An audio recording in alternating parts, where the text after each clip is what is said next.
Hey everybody, Plushie here, and according to the poll, the second banner breakdown video of Summer 7 is actually going to be on Proto Merlin, or Lady Avalon, which is quite surprising. I was expecting Ibuki to win, but yeah, of course, I think it is quite in theme to talk about yet another support right after last time's banner breakdown, which is of Summer Scotty. And this banner certainly is interesting. Proto Merlin is a surprise for sure for a summer. She definitely feels out of place because she's like the only ever third SSR of a summer, and she's also debuting as a summer servant, so people are probably pretty interested in her. So yeah, without further ado, let's get into today's banner breakdown of the first banner of Summer 7 featuring Proto Merlin and Summer Gareth. The SSR featured on this banner is of course Proto Merlin or Lady Avalon. Proto Merlin is a arts support SSR pretender, and she is basically structured extremely similarly to base form Merlin. So if you're familiar with base Merlin, Proto Merlin's entire skill set and MP are basically tweaked versions of his skill set. So here I have a couple of graphics to compare them, and I highlighted the differences between those versions of the skills and what I feel like is a positive and what I feel like is a negative compared to base Merlin.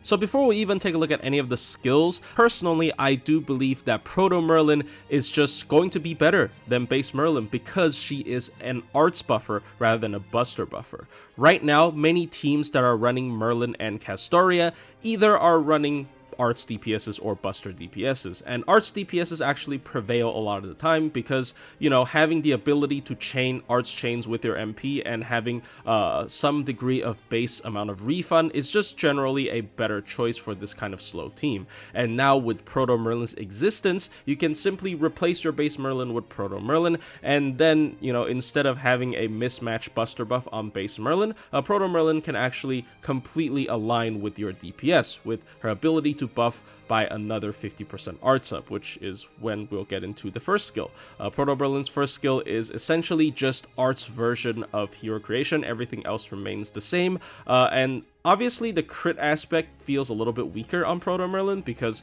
buster crits are notorious for being the strongest face card damage you can do in the game, and having this on an arts support is usually not going to be as valuable, simply because of the fact that arts teams generally appreciate crits for the MP gain boost aspect rather than actually doing the crit damage. So the 100% crit very often is not going to come into play with Proto Merlin, at least in a standard art stall team, but the arts up is definitely a huge plus compared to a buster up in this kind of teams because now you can just fully focus on the arts playstyle. Proto Merlin's second skill is essentially just Merlin's Dreamlike Charisma, but with one turn of longer cooldown, and then the trade-off is, of course, she gets an additional effect of charging the entire party's overcharge by a single time for 3 turns. And honestly, I also prefer this over OG Merlin simply because overcharge is such a desirable effect in Castoria teams. This helped Castoria get one extra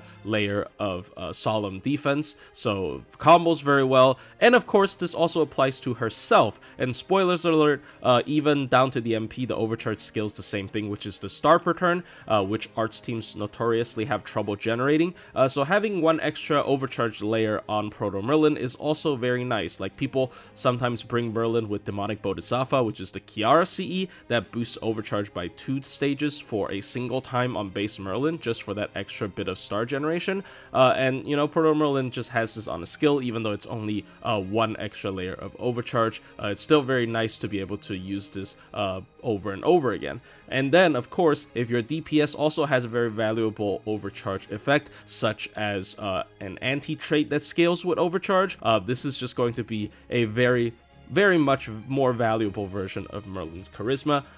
Even though it has a 1 turn longer cooldown, I don't really see that as that big of an issue. You don't always use Merlin's Charisma immediately. Sometimes you save it as a contingency plan in case you don't have enough charge on enemy's MP turn for Castoria's MP, so having 1 extra turn of cooldown, in my opinion, doesn't matter that much. Proto Merlin's third skill, of course, corresponds to base Merlin's Illusion. She keeps the most iconic team-wide invul effect, but drops the team-wide star generation up, as well as the AoE crit rate down, and instead she gains course, reduce all enemies' MP gauge by 1 every turn for 1 time. This sounds very complicated, but essentially this prevents all enemies from gaining an extra tick of MP gauge on the following turn, and essentially it's just a worse version of MP seal or MP gauge drain, but it actually makes sense when it is tied to an invul effect, because you don't actually want to delay the enemy MP turn while you use an invul. You're most likely wanting to tank their MP with the invul instead, so this is actually a smart decision. But in my opinion, the more important part about this skill is of course her ability to gain 20 charge per enemy when she uses the skill. So this actually gives her a huge boost in initial MP charge. I do think that I also have to mention here that Proto Merlin has a unique passive that allows her to start the fight with 20 extra MP charge, basically acting as a second Append 2 skill at max level, which of course stacks with the actual Append skill as well.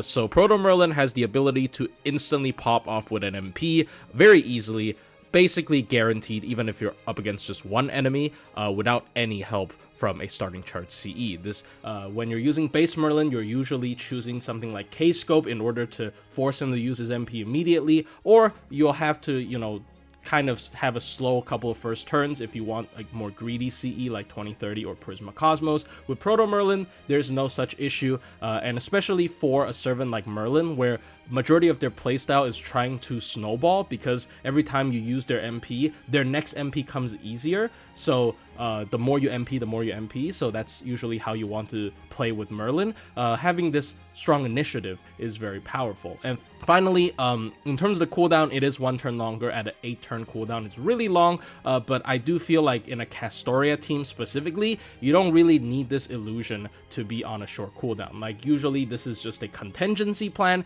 just in case you ran out of solemn defenses on an enemy MP turn, you know, which is not going to be very common if you just time your stuff right. So instead of having a 7-turn cooldown skill that you'll most likely hold from round start until you screw up for the first time, having this skill have a you know, immediate MP charge effect where you can just use it immediately just for the MP charge, and then after 8 turns you can use it as a contingency plan. I think it's a more modern take on this kind of skill and is more appropriate because of Castoria's existence. So in terms of the MP, this is where base Merlin can actually kind of pull ahead of Proto Merlin in some ways, because even though you can kind of fix that by pulling multiple copies of Proto Merlin, I'm a firm believer that Proto Merlin is absolutely fine at MP1. You absolutely do not have to pull for extra copies, so I'm going to gauge her at just MP1. So first of all, instead of the 1k healing per turn for 5 turns, Proto Merlin just gives you 3000 max HP up at once. This has some advantages, which is of course it's more immediate healing, and it can also overheal, and considering Proto Merlin is able to use her MP immediately on turn 1, the overheal effect might actually be a little bit better than heal per turn, because at the very least you're wasting 1 tick of the 1000 heal from base Merlin if you also use his MP immediately. But over time, this is going to be, you know, definitely worse compared to base Merlin. The amount healed is going to be worse. In terms of like a Castoria team, you don't necessarily need heal that often because you're almost never taking damage because of the solid defense. So I don't think this is, you know, that big of a negative. And then here comes the biggest part, which is MP regen.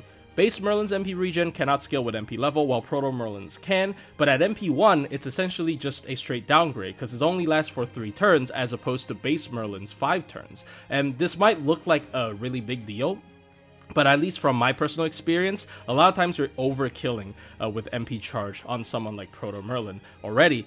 So this doesn't actually feel that bad compared to base Merlin, but it certainly is a lot less value, and it actually makes Proto Merlin snowball a little bit weaker than base Merlin, because it's very hard to have multiple layers of this effect, you know, stacked together as opposed to base Merlin. You know, I do believe this is a necessary sort of nerf compared to base Merlin because of how much better her skill set is compared to base Merlin, in my opinion.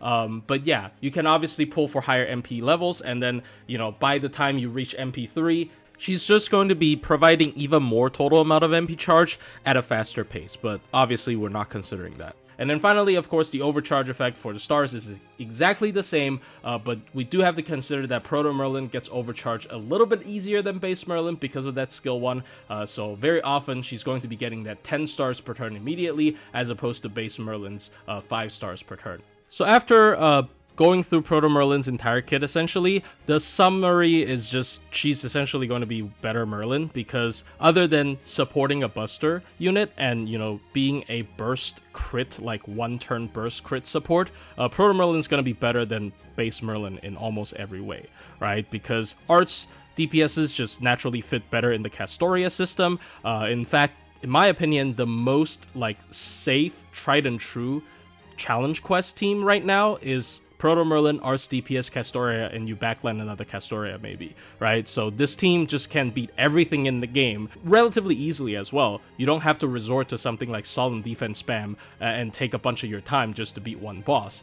And it's not like Proto Merlin doesn't fit into Solemn spam, right? Proto Merlin fits very well into Solemn spam. All of this sounds very great, and Proto Merlin definitely is a worthy pull if you don't, especially if you don't have base Merlin and you want like a stall engine. Proto Merlin's going to be a wonderful choice for you. However, at the same time, you know, you might ask yourself, if you're on a tighter budget, do I really need a character like Proto Merlin?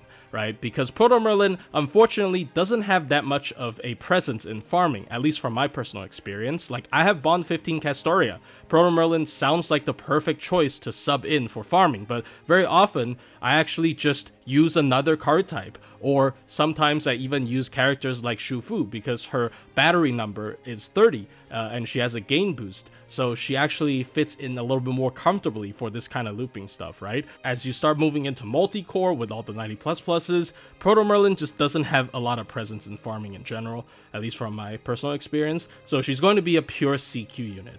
And when you're talking about a pure arts CQ unit, there are other options that you can sub Proto Merlin out for, right? Like Tamamo being a very accessible option. Technically, everyone can have her if you have the ticket. And Tamamo obviously is not going to have nearly as much like contingency plans like Proto Merlin has. Like, she doesn't have illusion. She also doesn't have any battery, for example, for emergency charging to Castoria's MP gauge. But at the same time, Tamamo can potentially provide your team with even more value because cooldown reduction is just such a broken effect, right? So Tamamo isn't even necessarily worse than Proto Merlin in some cases, and definitely is a adequate substitute if you don't have her. And also, you can just borrow a Proto Merlin, for example, right? You don't necessarily always have to backline a second Castoria for this kind of team. Usually, you're bring Atlas Mysticode, and your front line just doesn't die if you don't screw things up. Proto Merlin is just stuck in this very awkward predicament where I can't recommend her enough in terms of the raw power level of Proto Merlin plus Castoria, but at the same time, for someone on a really tight budget, I also can't really recommend her over something like Summer Scotty, who enables an entire card type. So now I'm going to briefly list out my personal pros and cons for Proto Merlin. In terms of the pros, Proto Merlin is right now the strongest support to pair with Castoria in a challenge quest team. This combo of Proto Merlin, Castoria, and Arts DPS has beaten everything since she came out until right now in JP, and will continue to beat everything into the future, at least in my personal opinion. So this is a very safe formula, and if you want to stick to just one team for every challenge quest, this is it, right? Like, Proto Merlin is just going to be part of that formula.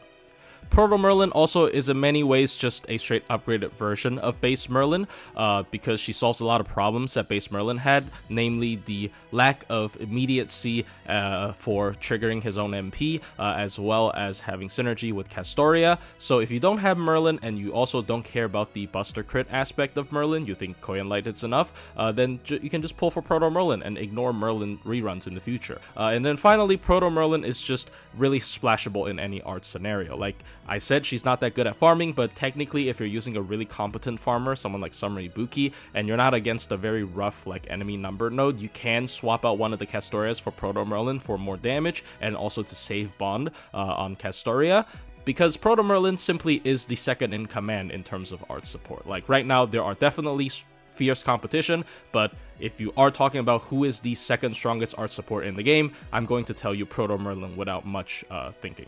And then finally, Proto Merlin, at the end of the day, is a support, so her MP levels don't matter nearly as much as a DPS. Even though she has 2 effects that scales with her MP level, at MP1, her performance doesn't feel hindered at all, as opposed to most DPSs, which really want to get MP2. In terms of the cons, Proto Merlin is almost always going to be a purely challenge quest based servant. She obviously can be used in certain farming comps, but not realistically as a Castoria replacement like some people like to allude to. She's definitely a nice tertiary support to boost potentially a strong overcharge DPS's damage in farming, but never that relevant, especially with multi-core coming up. Proto Merlin has even less presence in farming. You can also use other SSRs to sub out Proto Merlin and achieve a similar result. Characters, particularly such as Tamamo and Rhaenys, in my opinion, rivals Proto Merlin in terms of their power level and synergy with Castoria. But of course, Proto Merlin isn't the only servant feature on the banner. We also got to talk about the 4-star Summer Gareth, and unfortunately, she's probably the biggest loser out of this entire summer event, just because of how bland she is as a DPS. Like, I think a lot of people do over-exaggerate how bad she is, but she certainly isn't anything exciting to say the least.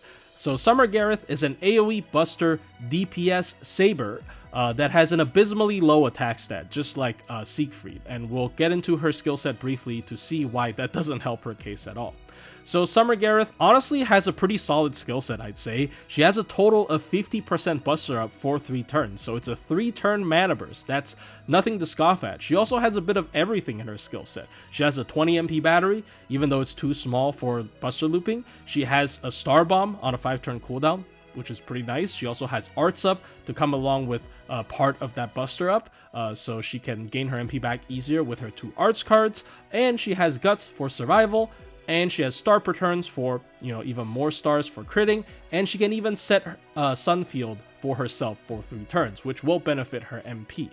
And then her MP, honestly, is probably one of the more bland parts. She doesn't have any additional effects that isn't overcharge, which we haven't seen on servants for a very long time. Like, this is very rare on modern servants, even in 4-star standards. And the overcharge isn't that amazing either. It is a 10% attack up before damage for a single turn, but if she's in the sunlight field, she gets another 20%.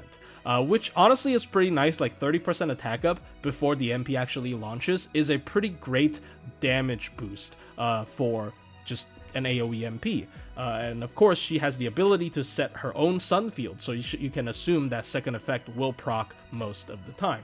So honestly, the MP, not that horrible. It's just that she has a very bland kit in general. Her MP doesn't do anything special. Her kit also doesn't do anything special. It has a little bit of everything, but not nearly good enough. The battery isn't even good enough for her to buster loop, so that's also out of the question. And overall, just very bland servant. Her lowest attack stat certainly doesn't help her case when she wants to be this MP damage-centric sort of MP spamming character, because, she has the stars and the arts cards to get her MP back, and she also gets 30% attack up on her MP for a single turn. So when she's not using her MP, she only has the 50% buster up, which is not a lot when you combine that with her attack stat. And also, all of her other AoE 4-star buster saber peers have upgraded MPs other than Barghest, so her MP damage is absolutely puny compared to them, as you can see here when we don't consider any external buffs. She actually still loses to Barghest, despite Barghest not having an upgraded MP, so it's really, really tragic. Like, she just doesn't do any damage as a character whose entire kit is dedicated to doing damage. So this character is just not very good, and very, very bland as well, very forgettable. It's not like she is so bad, but very unique at least. It's just very unfortunate character overall, and shouldn't have been released in this state in, this year 7 of Fate Grand Order. So I'm just gonna really quickly list out the pros and cons of Summer Gareth, and I apologize to all Gareth fans, you seriously took an L here. In terms of the pros, I want to say none, but at the very least, she has a pretty well-rounded kit that she can kind of do a little bit of everything in terms of the DPS side, and also she has a Guts for survival, so I guess that's kind of good. But in terms of the cons, it's just that she does no damage, even though her kit looks very offensive at first. It's just because of her low attack stat as well as her unupgraded MP. Compared to every other AoE buster 4-star saber, she seems inadequate. Even when compared to the 3-star saber Fergus, she might do less damage than him because he has a very crit-centric playstyle as well as a gorilla deck. So you never know when you're comparing them. And also he's guaranteed MP5, right? So Gareth is just a very tragic 4-star that adds absolutely zero value to this banner as opposed to the other 2 4-stars that will be featured during this summer. My final recommendation score on this banner is going to be a 4.0 out of 5. This might sound a little bit generous. I can definitely see this going down to a 3.5, but I am a firm believer in Proto Merlin. I still think Proto Merlin is the second best art support in the game.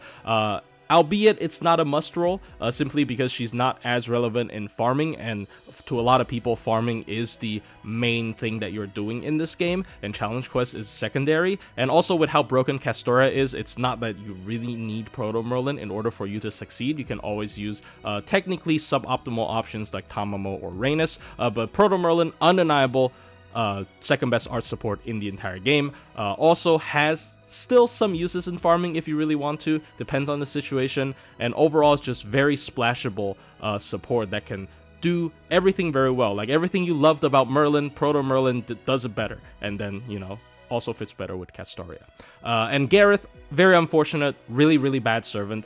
I wanted to dock 0.5 points because of Gareth, but I understand a lot of people are only going for these banners for the 5-star, so Gareth isn't going to ruin your account. You're just not going to use her. And a lot of the banners also just don't feature a 4-star to begin with, so I'd rather treat 4-stars as a plus point instead of a minus point. So yeah, Gareth doesn't add any points to the score, and also the CEs I mentioned last time are pretty bad, so they also don't contribute to any scores. So yeah, that's my score for Proto Merlin, and hope you guys enjoyed the video, and then look forward to the final banner breakdown on Summary Buki. Might come out a little bit later because I also want to make a hot take on the new Alter Ego duo from JP, but we'll see how it goes. Anyways, thank you for coming, and I'll see you guys in the next one.